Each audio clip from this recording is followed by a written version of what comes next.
تذکرہ ہے ان 4 بھائیوں کا جنہوں نے سمندروں اور جزیروں پر راج کیا۔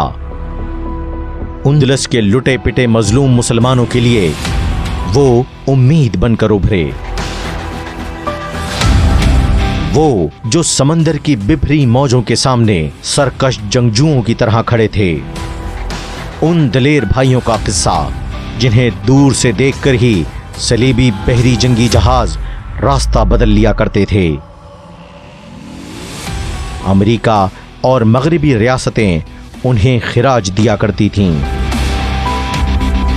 وہ بحری سردار جو اب باسفورس کے جزیرے میں ابدی نیند سوتا ہے، سمندر کا سینہ چیرنے والا وہ شاہ سوار جسے آج بھی استنبول سے گزرتے جہاز سلامی دیتے ہیں۔